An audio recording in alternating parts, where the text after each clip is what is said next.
This is CGTN, China Global Television Network.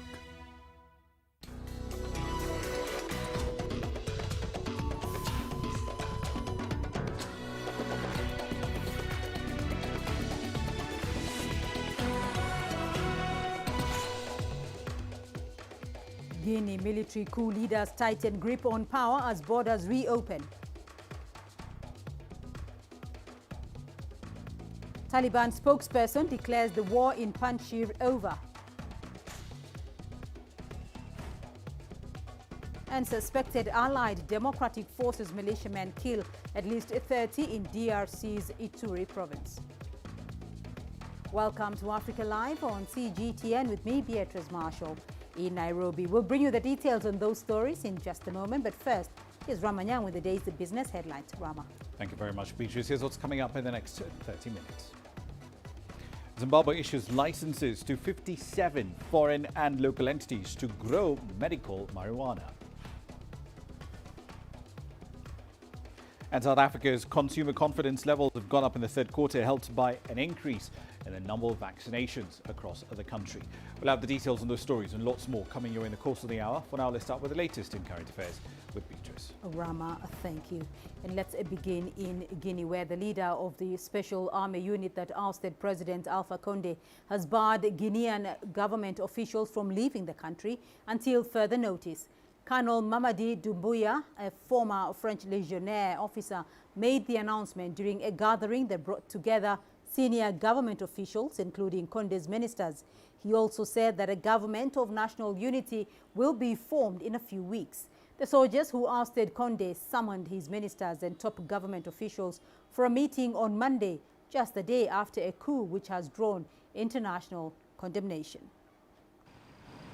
Monday, and the roads leading to Conakry are lined with military officers at checkpoints.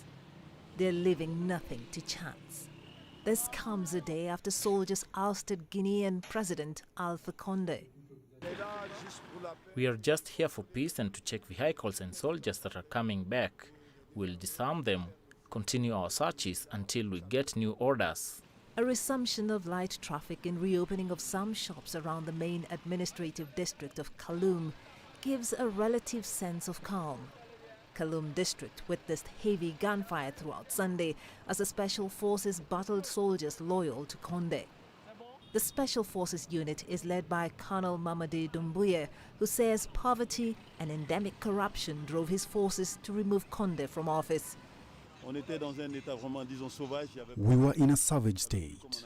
There was no more security, no more justice, a confused financial state, and everyone was doing whatever they wanted. So I think Doumbouya's arrival is a blessing for Guinea, because our mothers were in the streets. I don't know how to describe it, like abandoned animals. Our children killed, you have no idea. Politics destroyed everything. In one word, I am relieved. Uncertainty, however, remains. The Special Forces appear to have Condé in detention, but other branches of the army are yet to publicly comment. Meanwhile, the military has announced the reopening of its land and air borders for commercial and humanitarian reasons. Therefore, all airlines are allowed to resume their activities as long as they follow the administrative procedures in place. Condé's whereabouts are still not clear, though the military has assured he has access to a medical doctor and he is safe and unharmed. Joy Kiruki Juma, CGTN. Well, let's link up with Tejan Bangura, a local journalist in Conakry. He's joining us on the line from the capital. Tejan, the coup leader, Colonel Mamadi Doumbouya, drove around Guinea's capital, Conakry, after his meeting with the ex-ministers. What was the reaction on the streets? Well, right now, people are currently confused. When I say confused, because we don't know what has been said, because it was a private meeting after the brief press release given by Colonel Doumbouya, in which he announced a transitional government that will be established, no one knowing when and who will be part of the government. But what we know is that after the private meeting that took at least half an hour, with the former ministers. They were asked to give their vehicle, okay, their official vehicle, and also to leave their passport, not to leave the country. Their passport was taken from them, and they are advised not to leave the country, to stay in the country. As for the ministers, this is so far the news we got from the meeting with the military officials. So, since the news is still rather scanty as to what exactly happened in that meeting, what are some of the resolutions you think will happen going forward? Well, this is the most complex part of the whole situation, because no one knows what has been said, but from what the military officials have been given since the coup, they said that no one should worry, and also they said that those ministers will not be pursued or persecuted illegally, and if there is any accusation against them, it will be proven by the justice. So they should not, no one should worry, and the next step that the military leaders have also taken is an imminent release of the society, the civil society and political leaders who were arrested under the regime of Alpha Condé. And also note that other important information is the gathering of the political parties, the major political parties in the country who have gathered, had an important meeting, and still yet thinking of the next step to take facing the current situation. And to be complete on the news, right, here in Guinea, all the civilians that were occupying official positions, such as superintendent and governor, has been replaced by commanders of the military task force. Tejan Bangura joining us there from Conakry in Guinea. Thank you. Well, for the latest from the Chinese Foreign Ministry in Beijing, I'm now joined by our correspondent, Su Yuting. Hello, Yuting. What do you have for us? The situation in Guinea has grabbed media's attention, and it's reported that special forces soldiers have attacked the presidential palace and took over the state television, telling the nation that they have dissolved the government and its constitution and also closed its land and air borders. And they have also announced the establishment of the National Committee for Reconciliation and Development and urged its citizens to maintain the normal work and life. And during today's Chinese Foreign Ministry's press conference, the spokesperson Wang Wenbin also said that China is closely following the situation in Guinea. Let's take a listen of what he has to say. 我们密切关注几内亚形势发展。 We're closely following the situation in Guinea. China opposes the coup and calls for the immediate release of President Alpha Condé.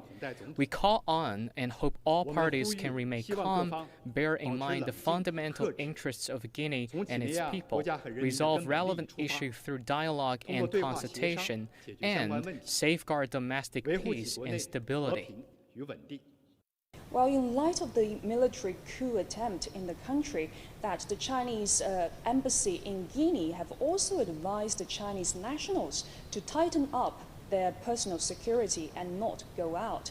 And the Chinese embassy in Guinea spokesperson Yue Shaowen also said that after this coup attempt, the Chinese embassy also carried out its work in a steady and also an orderly manner, and also to establish the emergency response mechanism immediately. Su Yuting in Beijing. Well, let's stay on the story for the moment, and I'm now joined by Dr. Ola Bello, Executive Director, Good Governance Africa, based in Lagos, Nigeria. Dr. Ola Bello, thank you for joining us on the program. Now, experts say in the last 4 decades, the overall number of coups has remained consistent. Is this surprising? Well, not surprising. I would actually say it's ebbed and tide. But the big worry now is that we're seeing a succession of coups in the sub-region. This, in fact, is the 4th attempt or successful attempt within the last 1 year or so, since about August last year, when we saw the eruptions in Mali. And I think, you know, it's a perfect storm of what I consider, crisis of democratic legitimacy that's playing out within Guinea, and we've also seen played out in a number of the country where the military has attempted to take over power.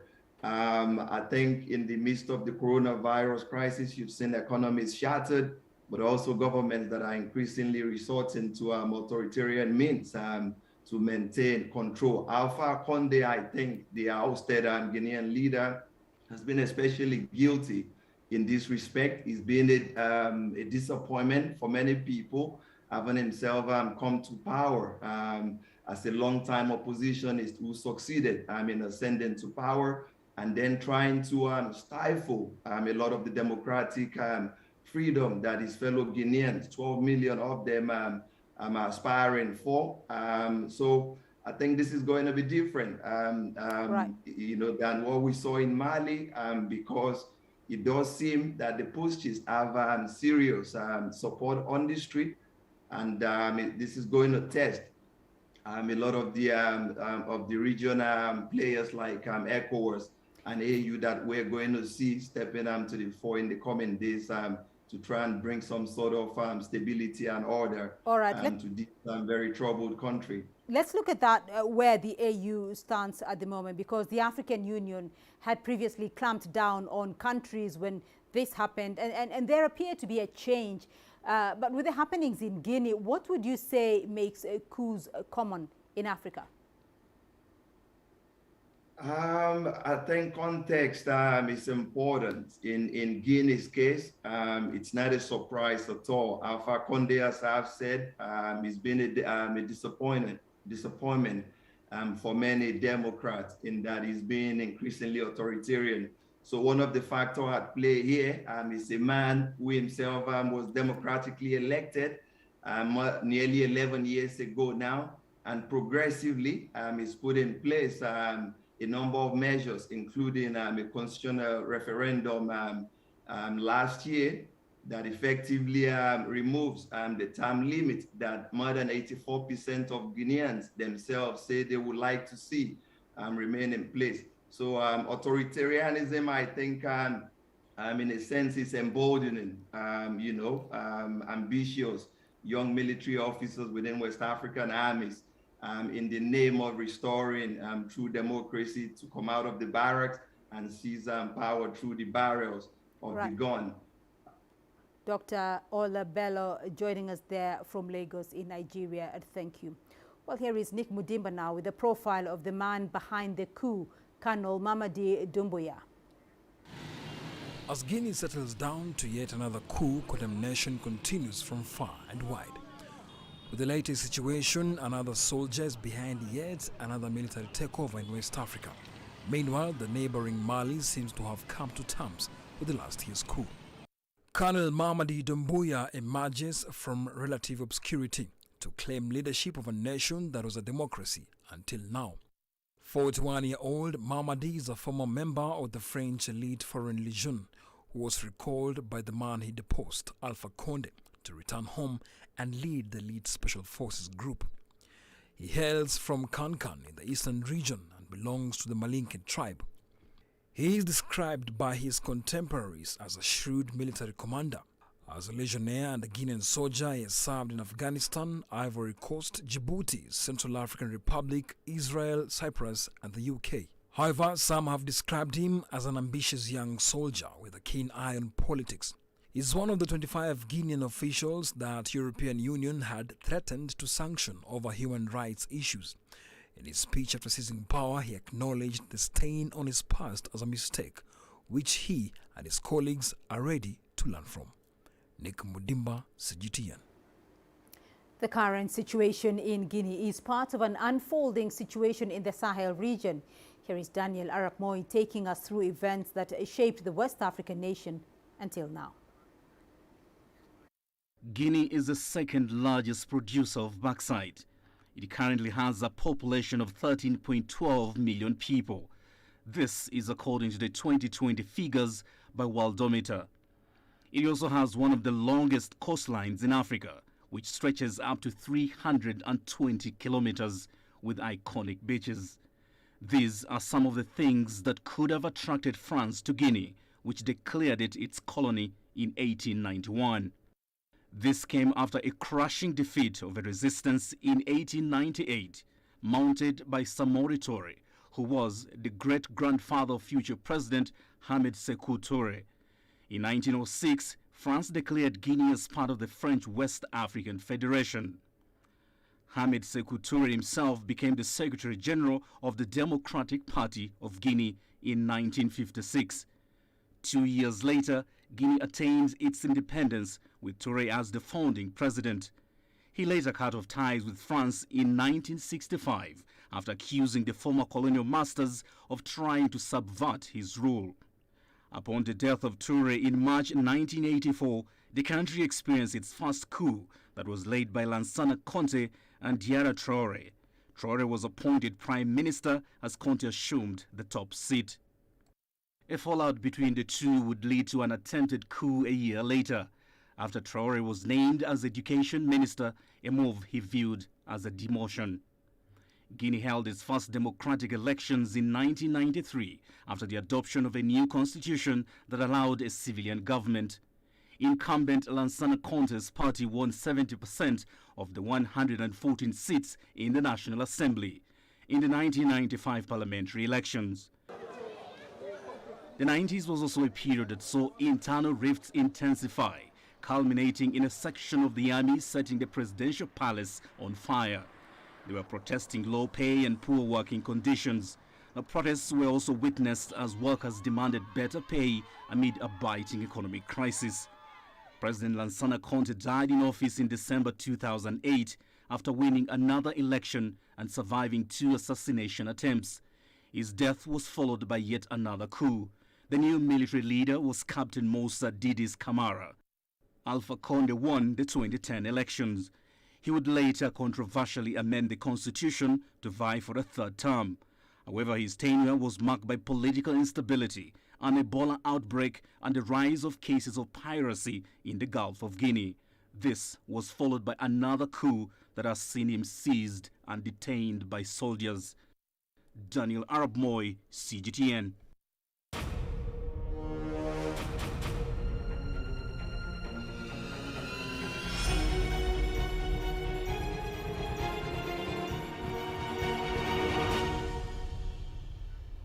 We now head to Afghanistan, where a Taliban spokesperson has declared that the war in Panjshir is over, saying the group's armed forces have taken control of the province.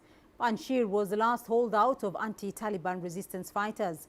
The spokesperson added that all 34 Afghan provinces are now under Taliban control and a new government will be announced soon.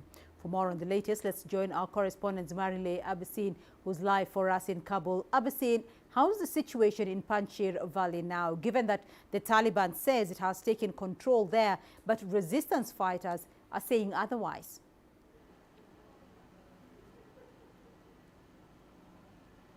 Hello, well, I've been listening to the reports and what you mentioned about Guinea. First of all, it's much similar to the situation in Afghanistan, particularly the dramatic change and clashes out there politically and else. In Afghanistan, it goes the same way. It's like a dominoes game. You push one and then the foul started. The Taliban were ousted in 2001 in a similar position and style, and then they get back in a similar position. Before that, all around the history, many times Afghanistan experienced the same path and the same dominoes style of collapsing.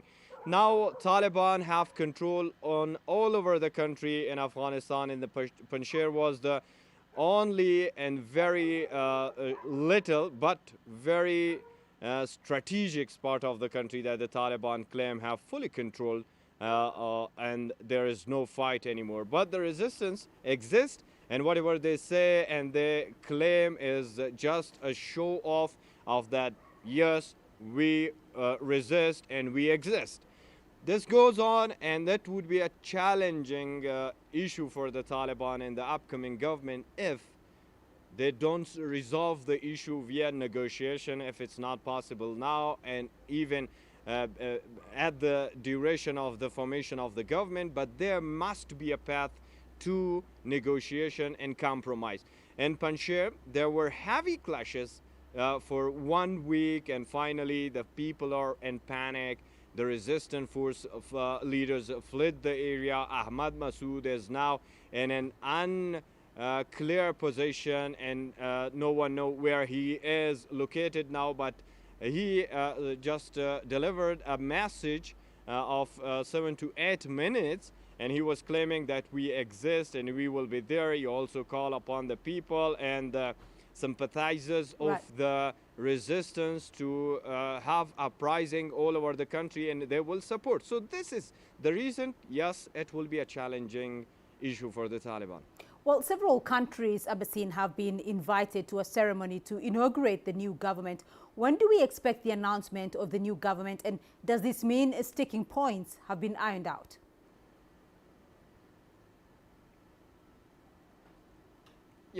Yeah, one thing is clear, that the Taliban have all their preparation for the announcement of the new government in Kabul, and they've already, as you mentioned, invited countries from Central Asia, South Asia, and also European Union, and even the representative from United States of America and elsewhere. But it's unclear that what the invitation draw and what kind of the government it would be. The Taliban spokesperson and their leaders and their political office always emphasized, particularly since last 23 days after the collapse of Kabul, that they want the inclusive government. But what is the definition of this inclusive government? Would it be the Islamic Emirate of Afghanistan, which is already opposed by many countries, including United States of America, the European Union, and some countries in the region, include also never to forget the Cup Plus meeting already have an agreement. But there are signs that some regional countries would go along with any kind of government formed by the Taliban.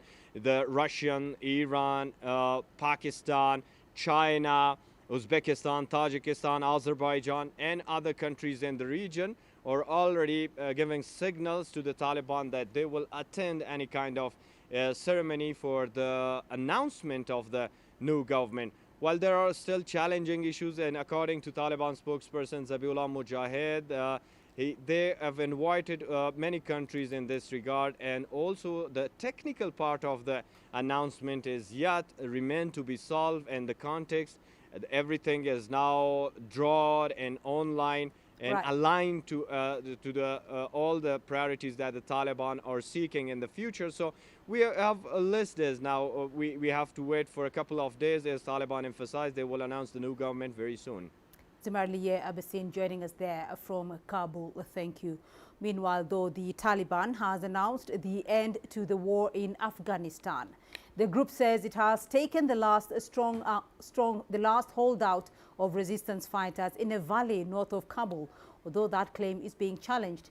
It also maintains that an announcement on the formation of a new government is coming. The group has reportedly invited Turkey, China, Russia, Iran, Pakistan and Qatar to a ceremony to inaugurate the new government.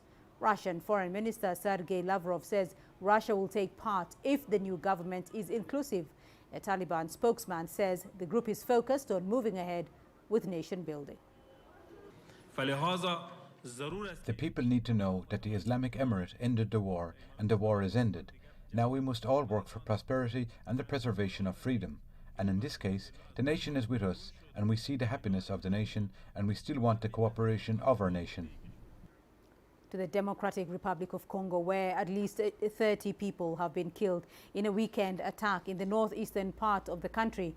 According to local and United Nations reports, the jihadists of the Allied Democratic Forces, also known as the ADF, are suspected to have carried out the attack in the Ituri area.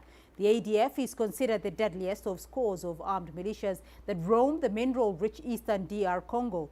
The United States has labeled the militia a terrorist group.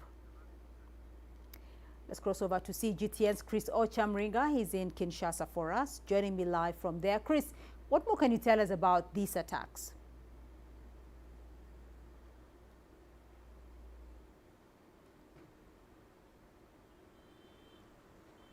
Chris, if you can hear me, What do you know about these attacks? What can you tell us?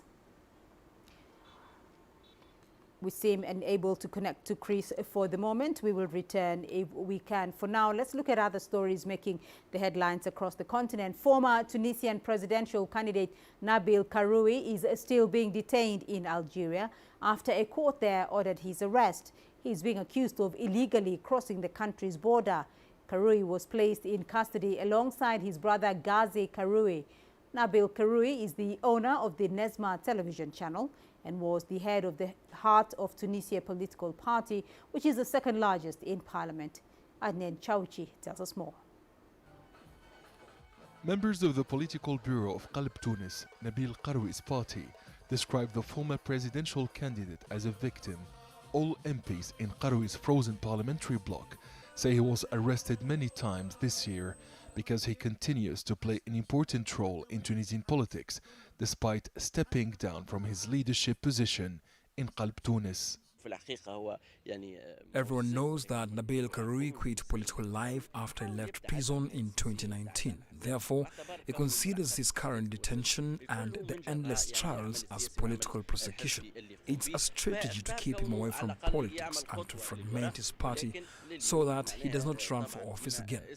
If Nabil falls, his party will collapse. Karoui did not commit any crime to be treated like an outlaw at home or abroad. President Kais Saied did not comment on the arrest of Nabil Karoui in Algeria. He has also refuted allegations made by several parties that he's interfering with the judiciary or ordering the arrest of political opponents. I will not mention the names because I respect values and ethics, and I respect the judiciary. The day will come when these people will stand before a fair and impartial judiciary and not before a judiciary which is manipulated by hiding from the court, evidence that condemns many people in many cases. Analysts say the Tunisian businessman was arrested over a money laundering case opened in 2017, as well as with an illegal lobbying case. The situation of the former presidential candidate is very difficult. He was arrested in Algeria for illegal border crossing, but this is not the main reason. His cases in Tunisian courts date back to 2017 for money laundering, as well as lobbying in the US with the help of an Israeli company during the 2019 presidential campaign. President Kais Saied has defended the exceptional measures he took on July 25th, saying they were in full compliance with the constitution.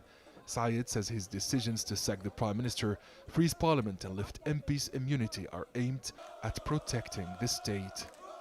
During his meetings with several foreign officials, the head of state emphasized the importance of justice in the country.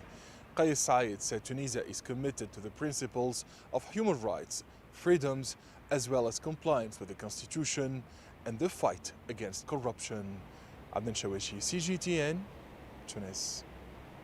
And let's return to the Democratic Republic of Congo, where we understand at least 30 people have been killed in a weekend attack in the northeastern part of the country. We can now link up with Chris Ochamringa. He's in Kinshasa for us. Chris, can you give us an update on the attacks in the DRC?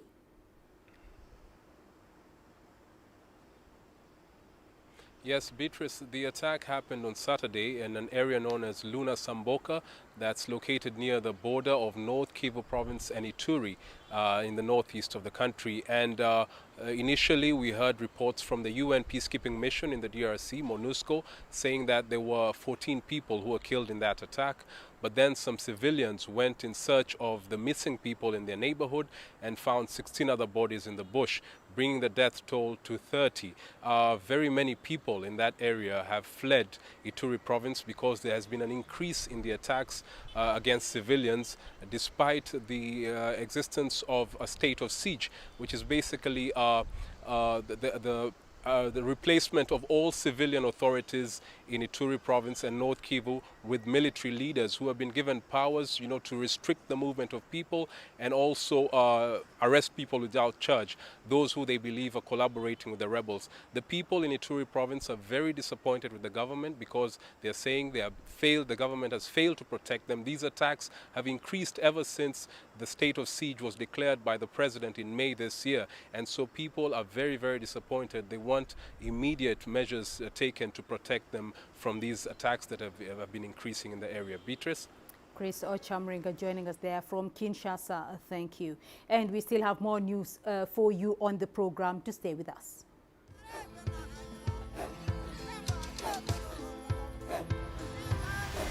Africa is a continent of diversity, with varied climates and enchanting geography, and a people so distinct, but with a shared enduring spirit. We are at the heart of the continent to bring you the untold stories. Let's have a look. We celebrate Africa as it shapes its own destiny.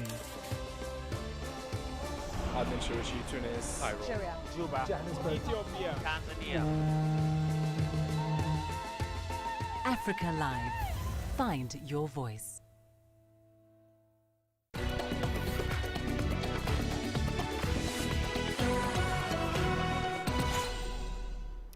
The UN has expressed concern over the recent fighting reported in the Libyan capital, which is said to have been the worst in 6 months. The fighting between government-allied forces and militias has led to fears that Libya might not be able to secure the upcoming elections set for December. Here is Adil Mahroui with the details.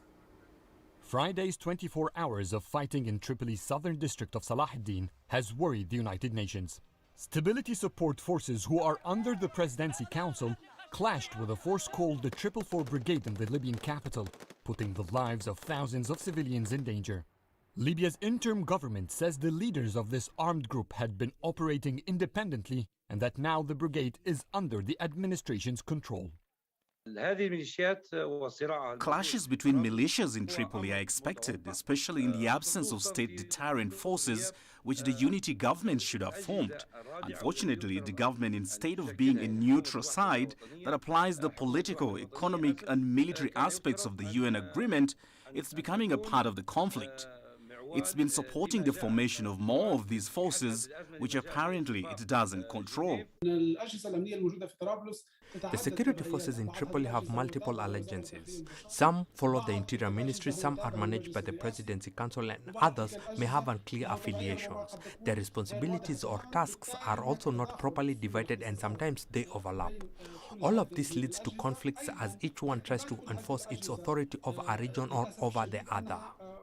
The clashes have exposed the vulnerability of the political roadmap to elections. Libya's unity government does not have any control of the eastern-based Libyan National Army. The forces which are allied to General Khalifa Haftar control all eastern regions and most of the southern region too. To have forces out of the government's control threatens the political process and the elections, because the vote should take place in these places which the government doesn't control. How the government deals with Friday's clashes and holding violators accountable will determine if it will restore control. It must also introduce structural changes to avoid such incidents in the future. Following the clashes, the interim executive authority was eager to show that everything was under control. On Saturday, the Presidency Council and the 444 Brigade announced that the differences that led to the confrontation had been sorted out. Prime Minister Abdelhamid Dbeibeh has asked the Western-based military prosecutor to lead an investigation into the latest fighting. For months, the UN, regional leaders, Libya's neighbors and politicians have been warning about the threats militias and foreign fighters could pose to the roadmap. Friday's clashes has further raised those fears. Adil Mahroui, CGTN, Cairo. 6 people have been confirmed dead after a building collapsed in Uganda's capital, Kampala.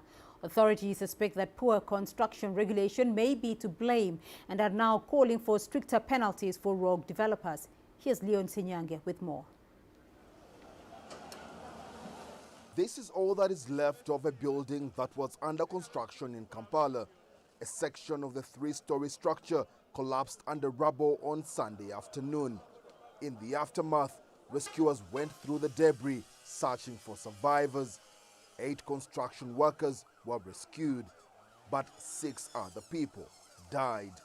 A lot of people have lost their lives. They are down here. A lot of people. We called one of our friends, he's called by name Isaac, who said he's still alive down there, but the rain was too much. We don't know if he's still alive. It was a frightening sight for those who watched. People were being told to run. Suddenly the building went down. Those that stayed were buried under. Investigators are now looking for answers. The site of the collapsed building has been cordoned off and military police are guarding the area. National Building Inspection officials are also on the ground to determine whether construction or possibly heavy rain had anything to do with the collapse. Construction of the building started in June this year. The end of August rains have been a concern for constructors, but authorities are already blaming the failure to observe building regulations for this latest incident. We want to look at all the other issues in line with the Building Control Act to find out whether all the requirements of the law had actually been complied with. Preliminary information we get this morning is that the building is not approved. It doesn't have permission to be constructed. This is the second building to collapse in the capital in 3 weeks. Following what has now become a common occurrence, authorities want stricter penalties imposed on those who flout local building regulations. Leon Senyange, CGTN, Kampala, Uganda. Well, Ramanyang is now here with a look at the day's business news. Rama. Thank you very much, Beatrice. Here's what's coming up in business. Authorities in Zimbabwe have licensed 57 foreign and local entities to grow medical marijuana. And consumer confidence levels in South Africa have gone up in the third quarter, helped by an increase in the number of vaccinations.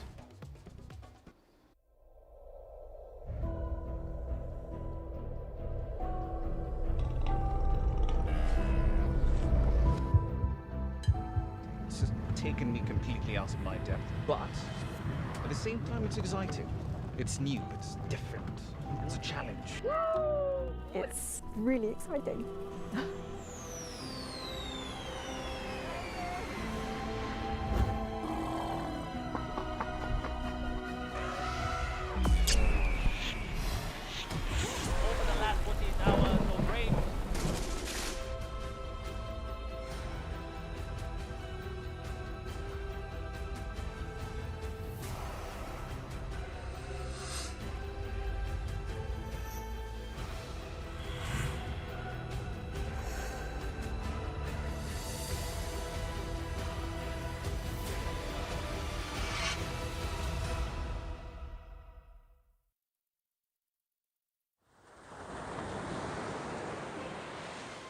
The East China Sea, home of dream seekers, where China's hub for reform and opening up connects with the maritime Silk Road.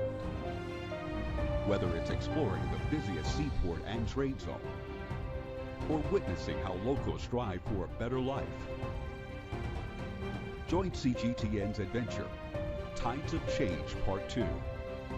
A journey enchanted by a dynamic ocean and beyond.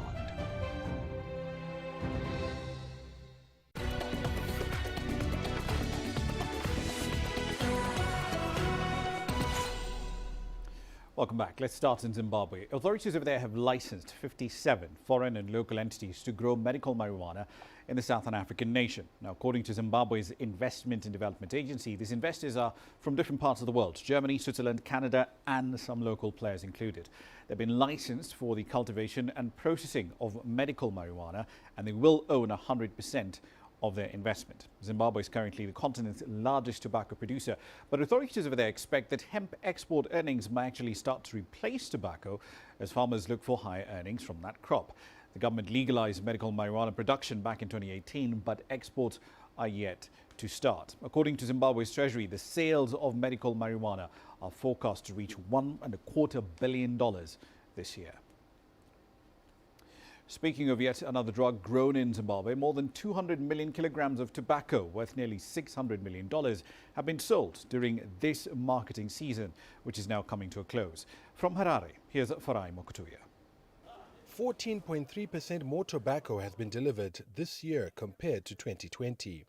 The value of the crop is 27.72% higher than the $457 million realized last year, with prices firmer by 12%.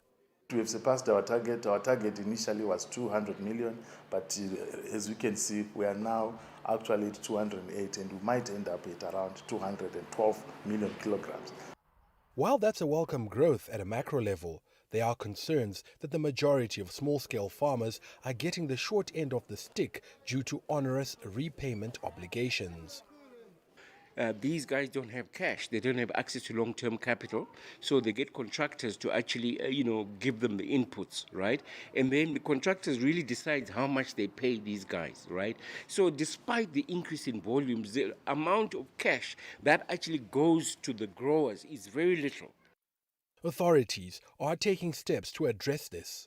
I cannot tell you that for this season, the government has unveiled a $60 million facility in a bid to try to localize funding of production, and most of our growers will be able to access that money directly from the banks, and we believe it will actually reduce the cost of production and improve the grower viability. Government has ambitions to grow tobacco into a $5 billion industry, which will involve not just increasing the amount of tobacco that is grown, but also processing it in order to enhance its value. We need to minimize foreign money coming into the country and buying raw goods. Rather, let that foreign money come and buy finished goods. A crop of 250 million kilograms has been projected for the 2022 season. Farai Mokutuya, CGTN, Harare, Zimbabwe. Now, on to East Africa. The value of Kenya's avocado exports went up by 30% to $91 million in the first 6 months of 2021 compared to the prior period. Kenya's ranked 8th globally in avocado production. It exported over 60,500 metric tons of the fruit between January and June this year. Now compare that to the 46,700 metric tons it exported in the same period in 2020. The key markets for Kenya's avocado exports were mostly in Europe and the Middle East. That jump in half-year avocado export volumes comes as Kenya is targeting to export avocados to South Korea from March 2022. The move is part of the government's horticulture business expansion strategy. The Kenya Plant Health Inspectorate Service has also drafted phytosanitary standards that exporters must meet in order to enable the shipping of the produce to new markets around the world. A survey shown that South Africa's consumer confidence improved slightly in the third quarter from the 3 months prior, helped by pent-up demand for big-ticket purchases like cars and electronic appliances, especially as more and more South Africans are getting vaccinated. The Consumer Confidence Index rose to -10 points from -13 in the third quarter, marginal change there. Riots broke out in July, as you might recall, leading to hundreds of businesses being damaged, billions of rands in losses. And all of this came after former President Jacob Zuma handed himself in after a bit of a standoff to start a 15-month jail term for contempt of court. The rollout of COVID-19 vaccines bolstered confidence levels, the survey has suggested, with the government support for its employees and an uptick in dividend payments also countering the impact of that civil unrest. We're still in South Africa. The country's published new regulations that essentially lower the allowable sulfur content in the country's diesel fuel. And that move may force some refineries to upgrade in order to meet these new standards. Diesel grades allowed for sale may not exceed 10 parts per million of sulfur, according to this government notice on petroleum products dated August 31st. The rules come into effect on the 23rd in September 2023. Climate change regulations are prompting a shift away from traditional fossil fuels. Many of South Africa's oil refineries will need an upgrade in order to meet these new standards, and they may not be competitive, at least as far as price is concerned, if they're operating with their current configurations. Some plants are evaluating their options. Others, however, are thinking of converting themselves into terminals capable of importing much cleaner fuels. On to Ethiopia now. The government over there has collected nearly $700 million from its mining sector for the just concluded 2020-2021 fiscal year. The Horn of Africa nation mined more than 9.3 tons of gold during the period, and it projects that revenue from the sector will grow to $1 billion in the next fiscal year. Here's Girum Chala with this update from Addis Ababa. The mining sector's success for Ethiopia in the just concluded fiscal year came from the supply of over 9,384 kilograms of gold to the National Bank of Ethiopia and the mining of gemstones including tantalum and opal. And out of that transaction, $682 million has been garnered. In the first 10 months of the current fiscal year alone, Ethiopia has earned around $505 million from the gold mining. Mining has created close to 100,000 jobs for citizens this year alone. And this has been achieved through the establishment of several gold trading centers, which Ethiopia is seeking to boost its income from the industry and at the same time curb the smuggling of minerals and the related trade. Gold is now the highest foreign currency earning export commodity for Ethiopia. And according to the Minister of Mines and Petroleum, Takala Uma, in the last 2 months, gemstones export has grown by nearly 30% compared to last year's earnings. The minister also announced Ethiopia's plan of generating more than $1 billion from the mining of gold alone in the next fiscal year. Grumtala CGTN, Addis Ababa, Ethiopia. And we'll leave it there for the time being. I'll be back at the top of the hour, though. In global business, we've been heading over to Ethiopia. Policymakers over there are trying to grapple with a serious problem. They're trying to lower inflation, which has been above 20% consistently so far this year, hit 30% last month, and also trying to eliminate distortions in the foreign exchange market. The central bank has thrown virtually everything at the problem so far, but is it really working? We'll find out live from Addis Ababa. See you at 1800 GMT for that and plenty more. For now, back to Beatrice. Rama, thank you. And your sports news coming up next. Here's what's ahead. Tunisia beat Cote d'Ivoire at the FIBA AfroBasket 2021 final to retain their title in Rwanda.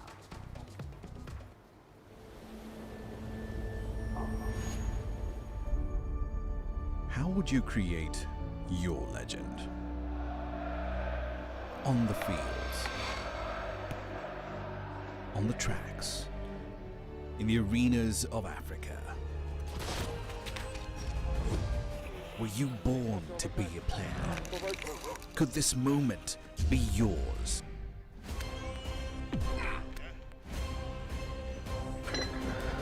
Sports Scene. Find your game.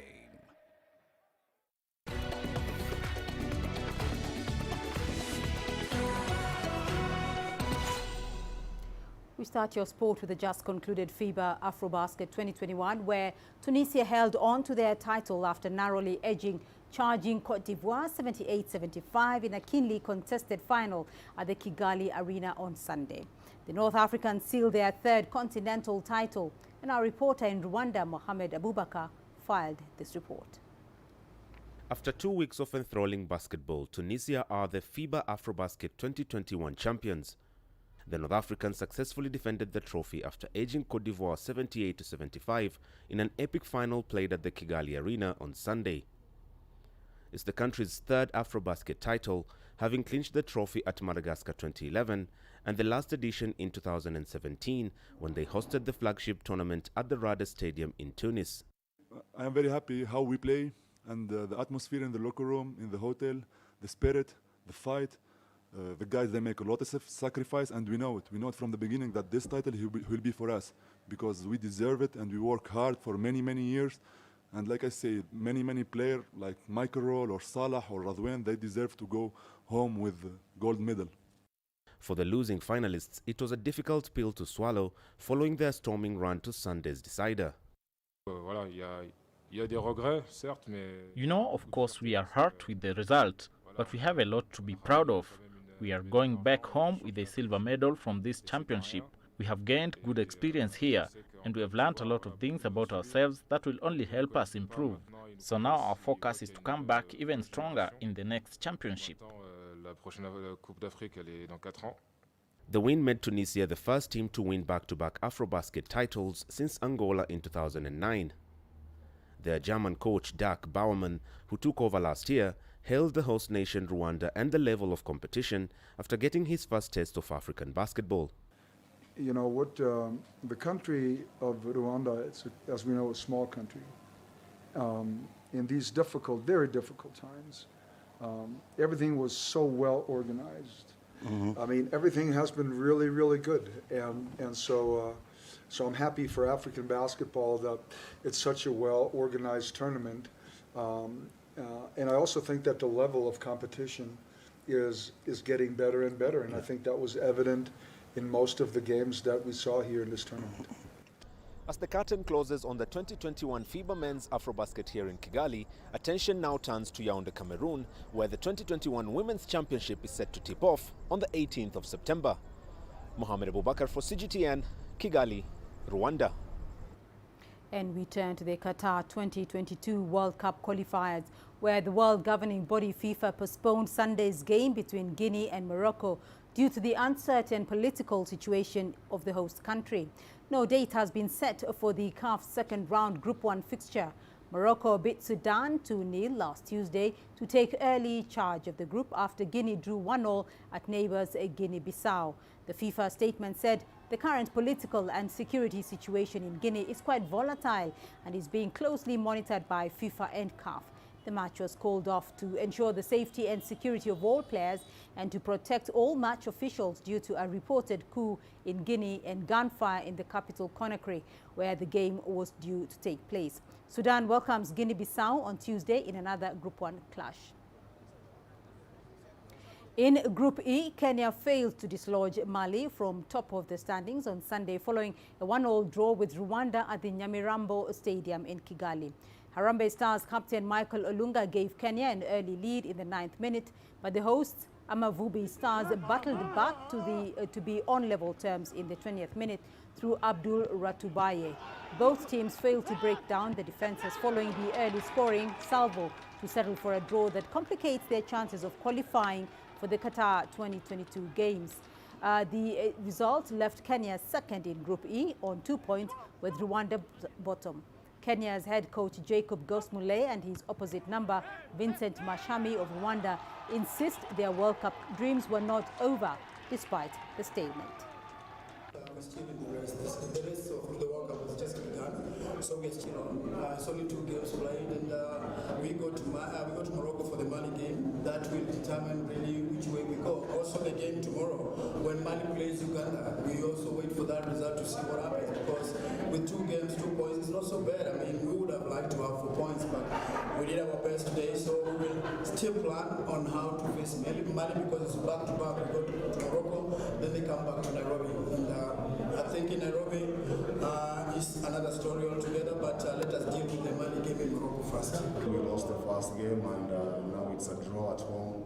Actually, we don't deserve to draw at home. We wanted to win this game by all means, but again, we should also realize and not underestimate the Kenyans because it was a very tough opponent who wanted also to win and also get to where he wants to get on the table.